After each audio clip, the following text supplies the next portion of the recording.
As you know, there are Americans who are being evicted from their homes. They can't pay the rent. Many Americans are waiting in food lines for the first time in their lives. Can you look them in the eye, Madam Speaker, and explain why you don't want to accept the president's latest stimulus offer? Well, because, thank you very much, Wolf, and I hope you'll ask the same question of the Republicans about why they don't really want to meet the needs of the American people. But let me say to those people, because all of my colleagues, we represent these people. I have for over 30 years represented my constituents. I know what their needs are. I listen to them, and their needs are not addressed in the president's proposal. So when you say to me, why don't you accept theirs? Why don't they accept ours?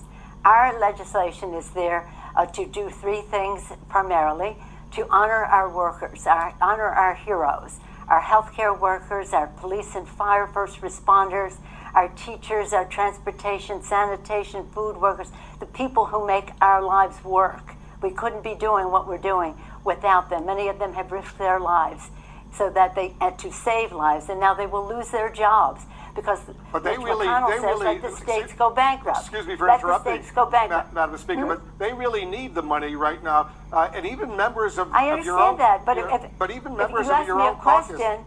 Even members of your own caucus, Madam Speaker, want to accept this deal. $1.8 trillion. Congressman Ro Khanna, for example. But let me just quote Ro Khanna, a man you know well. I assume you admire him. He's a Democrat. And he just said this. He said, people in need can't wait until February. $1.8 trillion is significant and more than twice the Obama stimulus. Make a deal. Put the ball in McConnell court. So what do you say to Ro Khanna? What I say to you is, I don't know why you're always an apologist, and many of your colleagues, apologists for the Republican position. Ro Khanna, that's nice. That isn't what we're going to do, and nobody's waiting till February. I want this very much now, because people need help now. But it's no use giving them a false thing, just because the president wants to put a check with his name on it in the mail, that we should not be doing all we can to help people pay the rent, put food on the table, to enhance benefits, that they don't lose their jobs if they're state and local. We're talking about the consequences of a pandemic, that the symptoms of a problem that the president refuses to address, but you know, and that is the coronavirus. We know the problem out there, but there are millions of Americans who have lost their jobs. They can't pay the rent. Their kids need the food. That's right, and that's what we're trying to get done. $1.8 trillion, and the president just tweeted, stimulus, go big or go home. He wants even more right now, so why not work out a deal with him, and don't let the perfect, as they say here in Washington, be the enemy of the good. Well, I will not let the wrong be the enemy of the right. What's wrong with $1.8 trillion? You know what? Do you have any idea what the difference is between the spending that they have in their bill and that we have in our bill?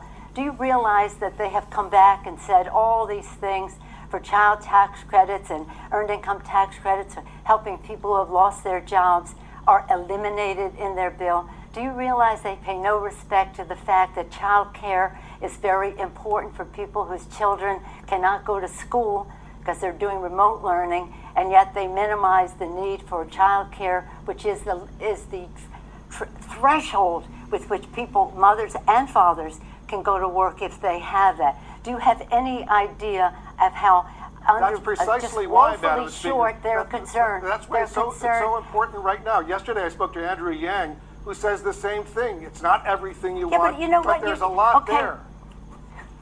Honest to God, you really, I can't get over it, because Andrew Yang, he's lovely. Ro Khanna, he's lovely. They are not negotiating this situation. They have no idea of the particulars. They have no idea of what the language is here. I didn't come over here to have, so you're the apologist for the Obama, excuse me, God forbid. Madam Speaker, I'm not an apologist. I'm asking you serious questions because so many people are in desperate need right now. Let me ask you this. Okay. When was the last time? Let me respond to you. Let me ask you, when was the last time, Madam Speaker, when was the last time you spoke with the president about this? I don't speak for the president. I speak Why for not? Why his not representative. call him? Why not call him and say, Mr. President, let's work out a deal. It's not going to be everything you want, not going to be everything I want, but there are so many Americans right now who are in desperate need. Let's make a deal. What makes me amused, if it weren't so sad, is how you all think that you know more about the suffering of the American people than those of us who are elected by them to represent them at that table.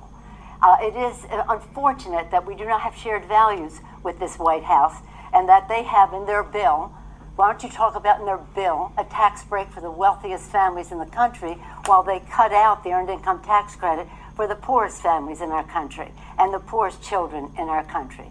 That we have to fight with them to get them to address the coronavirus crisis because they have said it was a hoax, it was magical, it was a miracle, it was going to cure it. It hasn't. And that's why we find ourselves in this situation. I feel very confident about the knowledge that I bring to this, but more importantly, the knowledge that my chairs, our chairs of jurisdiction, science-based, academically documented, institutionally suggested in terms of what the cost would be to do it and to do it that way. And about, we talk about child care, yes. We talk about safety in the workplace. Safety in the workplace, that's a very important issue, especially in the time of the pandemic. So what I say to those people is, we're going to get a deal. And when we do, it will be retroactive. It will be retroactive. Here's what you wrote in a letter to House Democrats, Madam Speaker, and I ask these questions only, as you know, so many millions of Americans are suffering right now. Well, you quote two people who know nothing about the agreement. Well, there is no agreement, but what the suggestions are, as if there's some authority on the subject. Please give equal weight to all of the chairmen on the committee who have written this bill. But so many of your fellow Democrats in the House, they want a deal right now. No, that isn't. The problem solvers, they all want a deal right now. Yeah. And here's what they're complaining about, because you wrote a letter to House Democrats and you said this. Let me read a line from the letter you wrote. The president only wants his name on a check to go out before Election Day and for the market to go up. Is that what this is all about? Not allow the president to take credit if there's a deal that will help millions of Americans right now? He's not that important. But let me say this. With all due respect, and you know we've known each other a long time, you really don't know what you're talking about. If the plural of anecdote is not data. Yes, there's some people who said this or that. Overwhelmingly, my caucus wants what is right for the American people. Overwhelmingly, our chairman who wrote the bill, read their statements. They all put out their own statements when they saw what the White House was proposing. So do a service to the issue and have some level of respect for the people who have worked on these issues, written the bill to begin with. Now, let me just say this in terms of the numbers. I want people to do the math. We had 3.4, which would meet the needs of the American people for a sustained period of time, so that there was some certainty in what would happen. The Republicans said no, well, so we took it down $1 trillion by cutting the time. We took it down another $200 billion, so we're now $1.200 billion down. We came down to 2.2. At the same time, since tomorrow will be 5 months since we passed the bill, at the same time, because there was no resolution, Mitch McConnell said, let's pause. The virus didn't pause, and now we're at a place where we need more money. We need more money for PPP, for our small businesses. We need more money for our airlines. We need more money for our schools. So we have absorbed nearly $500 billion more of expenses still within the 2.2. I understand all of that, and I have only the greatest respect for you. So do the math. Madam Speaker, I have only the greatest respect for you. I just want to point out $1.8 trillion. $1.8 trillion is a lot of money. The American people need that money ASAP because they're suffering right now. And I'm not saying it's perfect, but I'm saying... And you don't care how it's spent. I care, of course, how it's spent. But what I don't understand is why not talk to the president personally, call him up and say, Mr. President, let's get a deal tomorrow. Look, let me say this. The president has sent Mr. Mnuchin to negotiate. That's what we've done with other presidents. This isn't unusual. With President Bush, we had we did this quite a bit because that's how you negotiate. And then you take it to the president. This Mr. Mnuchin, I think he has integrity representing his position. May I finish, please? But he has integrity representing his position, but his position has no integrity. They do not share our values. Have a little respect for the fact that we know something about these subjects. And there's a big difference between Democrats and Republicans in whether they want to give a big tax cut to the wealthiest people in the country in their bill, in the CARES Act. We tried to take it out in this bill. Instead, they took out earned income tax credit, child tax credit, expanded health benefits to UI benefits to the extent that it was agreed to before. Right. So this is, I have every confidence in what and the arguments that we make because it's based on science and documentation. Our chairs know their stuff. They know what they're doing, with all due respect to the kind of people you were referencing. And I welcome their enthusiasm. I welcome their interest. I welcome their originality of their thinking. But the fact is, we have a responsibility to meet the needs of the American people in a retroactive way, so they're not at a total loss. They are at a loss because the president has ignored the virus. I wish he would spend time on the fact that if he had not ignored the virus, we wouldn't be in the position we're in, but we are. And let me say about that also, I hope that I'm pleased that these pharmaceutical companies are taking the responsible position to halt and hopefully then resume, because we want the public to have confidence in whatever therapies or whatever vaccines come along, that they will take them. Right. And to people who say, well, I don't trust Trump on that, if we trust the Food and Drug Administration for what they are doing, the scientists there have been working 24/7 for months and months and months, excellent science. The science should call the shot, and when they we should all trust it. And let's hope they get more treatments. Let's hope they get a vaccine. And Madam Speaker, Yes. I certainly respect you, but I also respect Ro Khanna. I respect Andrew Yang. I respect members of the Democrats who are members of the problem solvers. They want a deal because so many people right now Well, are the problem suffering. solvers, by the way, don't have any earned income tax credit or child tax credit in their proposal either. But let's not go into that. Yeah, You we've evidently gone do through not respect the chairman of the committees I who wrote these bills. I respect and all I of wish you. you would respect the knowledge that goes into getting meeting the needs of the American people. But again, you've been on JAG defending the administration all this time with no knowledge of the difference between our two bills, and I thank you for giving me the opportunity to say that to you in person. All right, Madam Speaker, virtually. these are incredibly difficult times right now, and we'll leave it on that note. Thank you so much for joining we'll us. leave it on the vote that you are not right on this, Wolf, and I hate to say that to All you. right.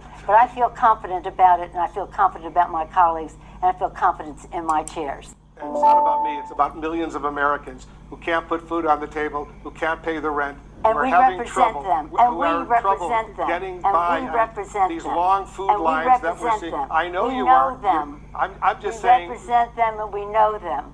as we We say, know them. We represent them. don't let Yes. the perfect be the enemy of the good, as they say It is here in nowhere Washington. near perfect. Hello everyone. So today we got Nancy Pelosi, and this happened maybe 4 days ago. And she gets on a TV conference with Wolf Blitzer and just loses her mind. As if anyone didn't know what a condescending, pompous, elitist, highbrow, arrogant career politician looks like. If you didn't know, here you go. She gets called out once and instantly starts calling CNN Trump apologists. Listen, folks, when Wolf Blitzer is accused of being an quote-unquote apologist for the Republican Party, you know something is very, very wrong. And I'm surprised by CNN. They actually call her out. Way to go, CNN. For once, you actually called out a Democrat. Now, we don't know if it's because she didn't send in her paycheck, or they're running out of money to pay the media, or if Blitzer is just tired of holding the Democrats' hands. But we do know he actually went after her in a realistic fashion, as a journalist would. Pelosi would probably let people starve all through her hatred of Trump. It's all for the world to see. She's literally getting the option of this much money and this much money. Her party wants to put up less money than the Trump party does. But yet the Trump party's numbers aren't right. They're not good enough. So therefore they can't accept it. It's kind of funny because people need that money right now. But instead, we have to play politics with it first. It has to be after the election.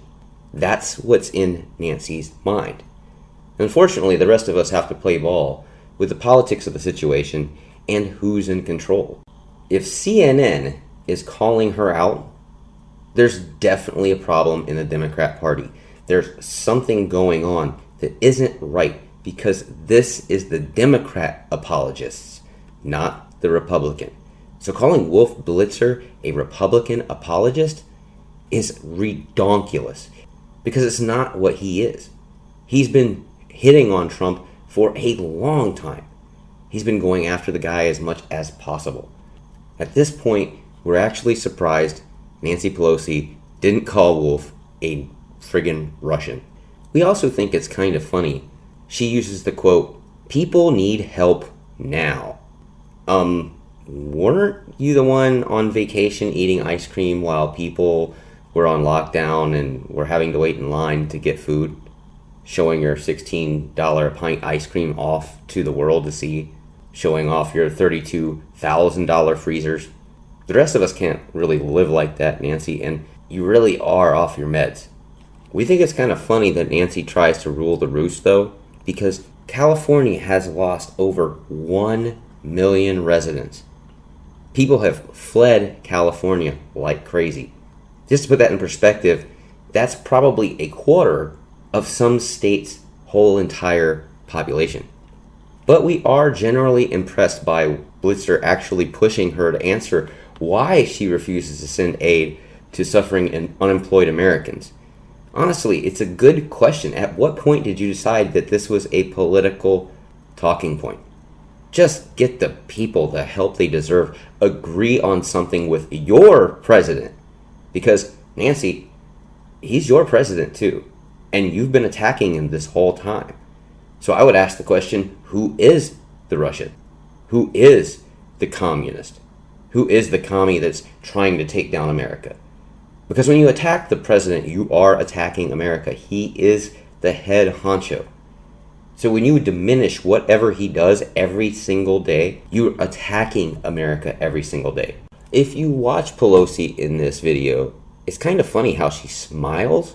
It's kind of like a dachshund at a dog show. Just sits there the way it should all the time. So every single picture she gets ends up being perfect. And she herself is always perfect. And everything she does is always perfect. But the reality is, the lady has serious issues. She's on a one-track mind to go after the President of the United States. Everything with the Democrat Party all stems from her. Her logic is that we have to impeach the man. We have to find another way to impeach the man. Let's use the 25th or the 21st Amendment. Let's use whatever amendment we can and try to oust him out of office. That is her thinking pattern. She's not thinking for the American people. It seems like when she's trying to bullshit America, that's when she starts to get nervous. Look at her hand waving. Look how she's talking to Wolf Blitzer towards the end. It's, oh, well, there are people, there are people, there are people. Yeah, we got that. You said it a dozen times. But what's the point of saying that they're your people when you live in a different world, Pelosi? I would think that Pelosi needs to stand down from her office because she can't relate to anyone. She's so powerful and has so much money that she can't relate to anyone in a realistic context. And she's let it go to her head. She thinks that her rule is law.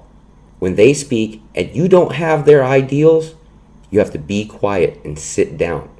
And if you don't have their ideals and you speak up, we're going to censor you, or we're going to attack you, or we're going to make you an example of. This is mob mentality in a banana republic. Unfortunately, we all are going to have to be dealing with this until we have Democrats voted out. Anyway, folks, you have a wonderful night, a good morning, a great evening, whichever. Please like, share, and subscribe. We really do appreciate that around here. Also, drop a comment down below. We like to talk with you, we like to speak with you, and we like to pick your brain time and time again. Also, don't forget to hit the notification bell. If you don't hit the notification bell, sometimes you're not going to be able to get our videos. God bless each and every one of you. See ya.